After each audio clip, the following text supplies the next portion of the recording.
Ladies and gentlemen, what's going on? Welcome back to the Betting Talk. This is a full betting breakdown for the upcoming UFC Fight Night card. Renier de Ridder taking on Brendan Allen in Vancouver, British Columbia, Canada. We are going to be taking a look at the 4 best bets. We will have some props as well afterwards, and then we will lead into the parlays for the evening. If you guys do enjoy this, make sure to come check out the stream tomorrow. We are going to be doing a full live stream for the entire card with a companion, and we will be doing some live bets as well if you are interested in that. Let's get right into it with the 4 best bets of the evening. These are some pretty solid bets, and I'm actually pretty excited to see these 4 fight because I'm thinking they're cashing. We're gonna go with the number one pick in the draft, Drew Dober taking on Kyle Propolek. We're going with Drew Dober to just smash Kyle Propolek. This is one of the fights that I am very, very confident in. Drew Dober is coming off of a very, very bad, I believe it was a knockout, two knockout losses in a row, Manuel Torres and then Jean Silva. He's coming off of a very, very rough 2 fights, and he's taking Kyle Propolek, who should not be inside the UFC. This is one of the guys that is a very good Canadian fighter, but he realistically was never UFC talent. He was inside the UFC before, lost to Austin Hubbard, lost to Nordin Talib, and only beat Cody Pifster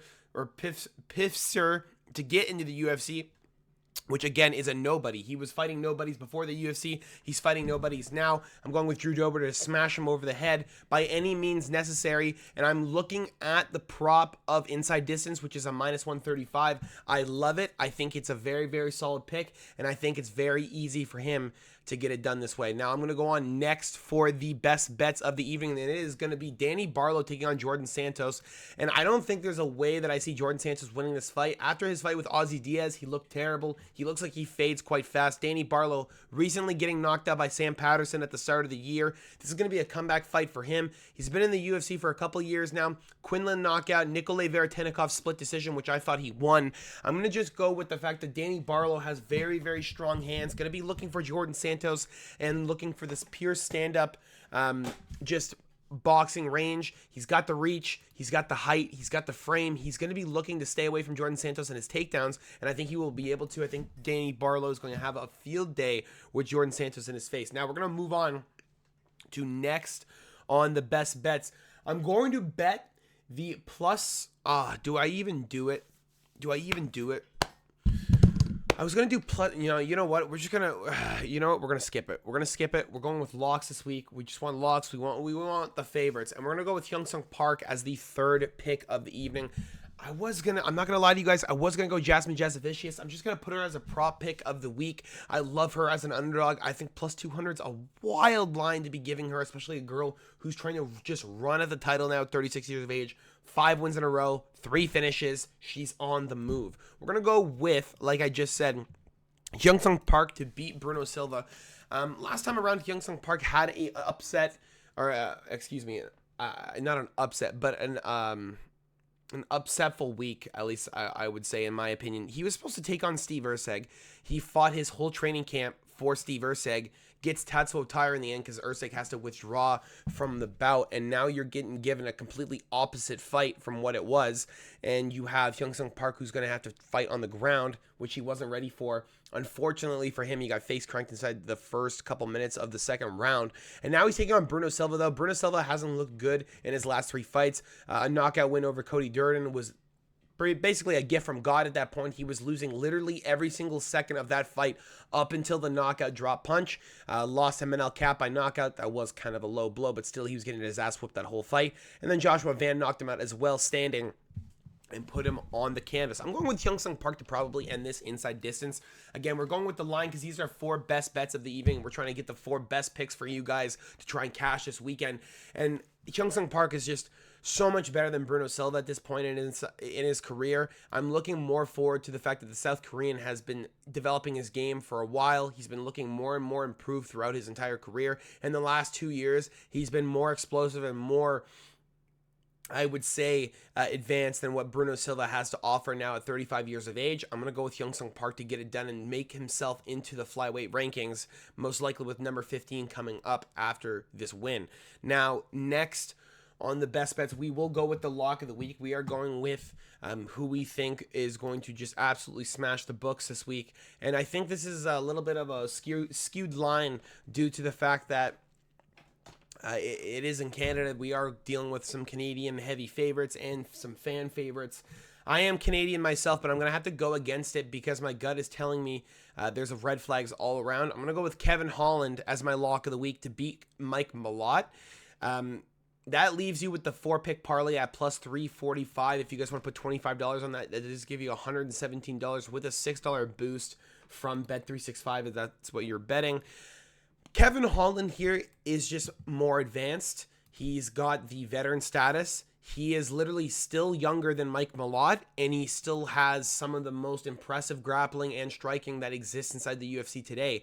If Kevin Holland took his career seriously, I truly believe that the Trailblazer would have been champ in the last 5 years, and I just don't know why he never took it seriously. It still feels like he doesn't take his career seriously, and anytime he gets close to that top 15 ranking, which he's in right now, but when he gets close to that top 10, like he was fighting Daniel Rodriguez, he falls apart. It's almost like the stage fright gets to him and he doesn't know how to deal with it. He's got 8 inches of reach advantage. He's got 2 inches of height. He's got the long arms for the Darce. He's got Mike Malott in front of him who just is willing to throw down, and Kevin's willing to throw down. He's got the grappling to mix into it. He's got Mike Malott that's going to be gassing out within that second half of the fight. I'm going to go with Trailblazer, most likely to end this fight by submission via Darce choke. I think Mike Malott's in deep shit here, and I think he's got a big problem on his hands, seeing as he basically lost to Trevin Giles on the feet. Did not win that fight from what I rewatched. I'm not going to lie to you guys. It was a pretty bad fight. Trevin Giles took no damage in that fight, broke Mike Malott's nose. You can see it pretty clear, and there was just basically a pedestrian-paced fight where there was nothing being thrown, and you have Kevin Holland who's going to be in your face all night. I'm going with Kevin Holland to just absolutely obliterate him, and get it done. Now we're going to move on to the props of the evening. This is one prop for every single fight that I think can hit. Let's just go right into it. We're going to go with the first fight on the card, Melissa Croton versus Tanera Lisboa. And if you're looking at Lisboa, one of the girls inside the UFC that looked half decent against Ravina Oliveira, choked out Jessica Rose Clark. If she's beating Jessica Rose Clark, it's better than anyone Melissa Croton has fought in his career. I'm going to go with Tanera Lisboa to win as an underdog on the first of the card, flat. There's no point in taking a prop on this card. The prop is the money line. It is the biggest value you can get. Azamat Bekoyev versus Yusri Belogui. We're going to go with Azamat Bekoyev, most likely to win via finish.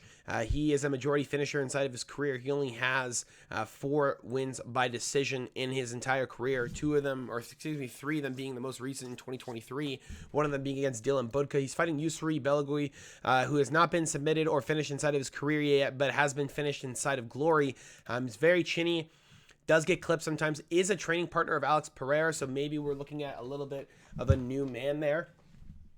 But I'm going to go with the fact that Azamat is just nasty as fuck. Bekoyev has just been training MMA a lot longer than what Yusri has. I'm going to go with Azamat Bekoyev to win via finish against a Yusri that's just not ready for the UFC yet.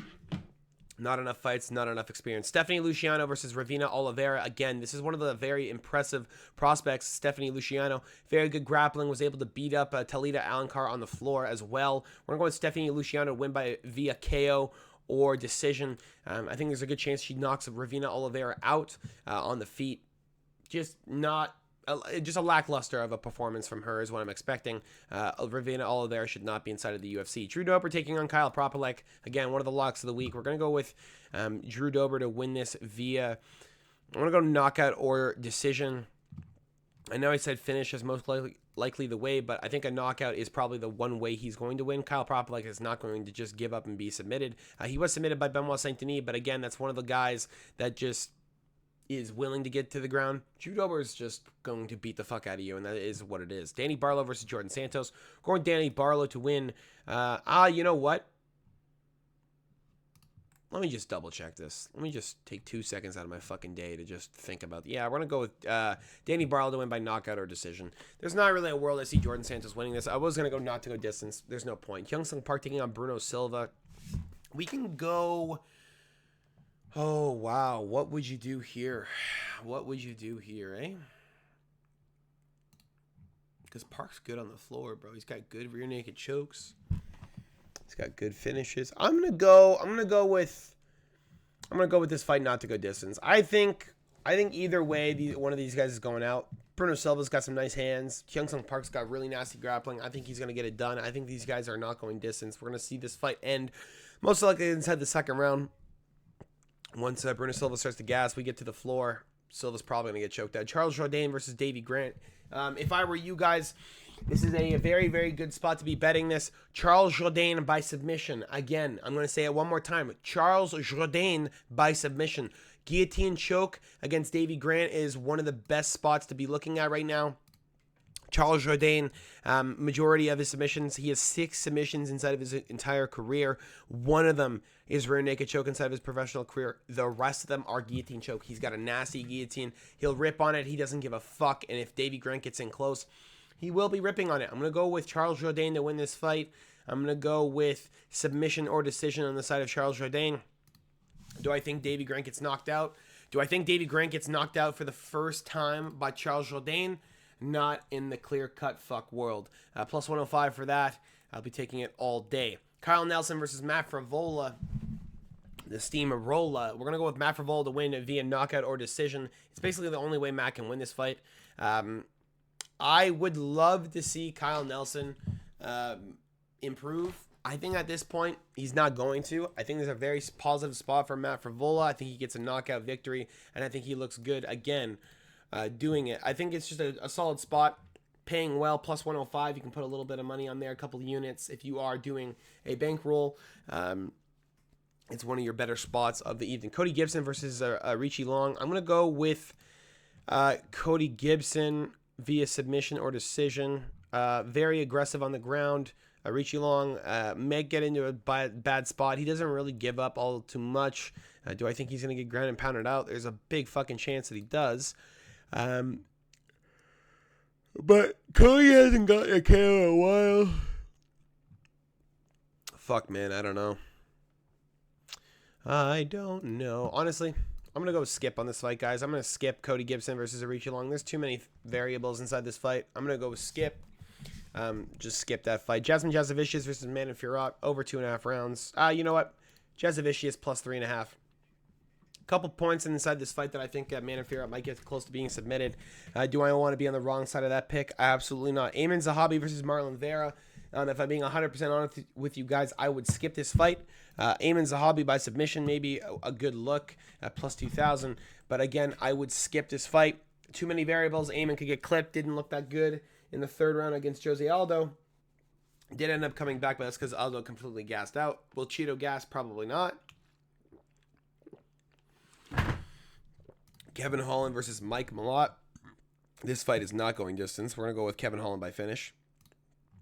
He will find a way. I promise you, he will find a way against Mike Malott. There's just way too much advantages on the side of Kevin Holland. If he falls apart in this fight, I will never be putting money on Kevin Holland again. Ranier de Ridder versus Brendan Allen. All of your money goes on Ranier de Ridder to win this fight by any means necessary. Minus 5.5 is the perfect spot for you. And that's where we sit. The parlay was sitting at, what was it? Do I have to redo it now? I do have to redo it now. Let's just click this all back real quick. Again, recap it. Kevin Holland by finish. Ranier de Ridder on the spread. You're skipping that Marlon Cheeto Vera fight. Jasmine Jasovicius plus 3.5. Frevola by knockout or decision, which is plus money, which is ridiculous to me. Jourdain by submission or decision. Again, another plus money chain, which I love. Hyung-Sung Park to win via, what did I say? Finish? I did say finish. Plus money again, which is, again, ridiculous. Danny Barlow, knockout or decision. Kyle Propolek to have Drew Dober up in his fucking grill all night. You have Stephanie Luciano to just absolutely maul the shit out of Ravina Oliveira. Asmat Bakoyev to get it done against Usuri, and then Tanira Lisboa to get it done on the line. That's plus 84,373. $1 gets you guys 844 back. If you are really doing an 844 to 1 parlay, please stay the fuck away from gambling. I will put $5 on this probably because I'm a fucking absolute just degenerate. Do not do this. You might win, but majority of the time you will lose this. Let's just move on to the parlays and get you guys out of here with some nice picks. We're going to go with early Tanira Lisboa plus 3. You know what? Tanira Lisboa. Do you want to be safe? I don't need to be safe. Asma Pekoyev, Tanira Lisboa, Stephanie Luciano, plus 264. 25 bucks gets you back 94. That's a very good early pick if you want to pick up. If you want to be a little bit, safer, you can go the plus 180 route. 25 bucks gets you back 70. Most likely will hit. Lisboa's not getting finished by Croton, I don't think. Stephanie Luciano, again, you can go the route of, let's see here. We can go Drew Dober by knockout or decision. You can go Stephanie Luciano by knockout or decision. And that gives you a plus 102 parlay, which will hit. If this fucking parlay misses, I will be losing my absolute mind. That's actually a really good parlay. I love that a lot. You could put a couple units on that if you're doing a bankroll. Danny Barlow versus Jordan Santos. Maybe we skip that. Hyungsung Park, Drew Dober, Stephanie Luciano. It gives you a plus 133. You want to add Tanera Lisboa in there, make it a little bit wild, you can. But if we're being honest, you guys want to pick some locks for the night. We go boom, boom, boom. You go, these are my favorites for the night, at least. Yeah, these are my favorites. There's not really a whole other way I see these going. Those are my favorites for the night. Drew Dober, Stephanie Luciano, Hyungsung Park, Danny Barlow, Charles Jourdain, Kevin Holland, Renier DeRitter, Tanira Lisboa, Jasmine Jasavicius, plus 3.5 is another one that I love. Jasmine Jasavicius on the line is good as well. I love this a lot. I think these guys can all win. I love seeing the Charles Jourdain. Again, Charles Jourdain by submission. Make sure you check that one out as well. The submission prop paying 7-1 is ridiculous. Look for Charles Jourdain to submit Davey Grant early in that fight. You also have Kevin Holland by submission, plus 500. Another fantastic look. He is looking more like he is trying to submit guys nowadays than he has knocked them out. Hyungsung Park to submit Bruno Silva as well, plus 275. Not that terrible. If you guys want to do a crazy-ass parlay, you can do Drew Dober by knockout. You can do Hyungsung Park to win by submission. Okay, or they just want to, like, shut down my fucking parlay while I'm making it. Drew Dober by knockout, I said Hyungsung Park by submission. And you can go right over to... who do you like? Tanera Lisboa to win by decision. Gives you a plus 2164. $25 gets you back 566. She does have some submission abilities as well, Tanera Lisboa. Quite good on the ground. The Brazilian Jiu-Jitsu actually is not that bad. You could look for her for a submission at plus 700. Do I think that's going to come through? Probably not. I would look leaning more towards the decision side. But seeing as Melissa Croton and Tanera Lisboa's the over-under is close to just being like only minus 180 for the distance. They clearly have some people betting someone getting knocked out or submitted. I would probably look towards that line at Lisboa. Clearly something's going on with the bookies there. Other than that, I don't like a whole lot else. Kevin Holland, Renier DeRitter. If Cody Gibson doesn't win that fight, I'll be losing my fucking mind. But you could do that. Hyungsung Park, Drew Dober. Gives you a nice little 5-pick parlay. You guys can definitely fucking smash this through. The only sketchy one being, in my opinion, Cody Gibson. But I think he smashes it. 206 for 25 bucks is really not that bad. Again, if you guys want to do another like a prop mix-up parlay, you can go Kevin Holland by finish. And most likely he will finish the fight. Hyungsung Park to win via finish as well. And then if you want to get one more finish in there, you can go Drew Dober to win by finish. Gives you a plus 1,000 parlay. 25 bucks gets you back $259. Or 10 bucks gets you back $100, which actually is not that bad. That's all I got for you guys today. If you guys are looking for some more props and some more picks and some more live bets and a little bit more of a breakdown, we will be doing that live for every single fight. We will put all the live bets up right here for all the live stream. There will be a little like tag here that you guys can all check out. But that's it. That's all I got for you guys for the betting talk today. I don't know what episode this is. Probably episode 30. Okay, we got YouTube Shorts playing in the background. I think this is episode 35. Let me just double check here.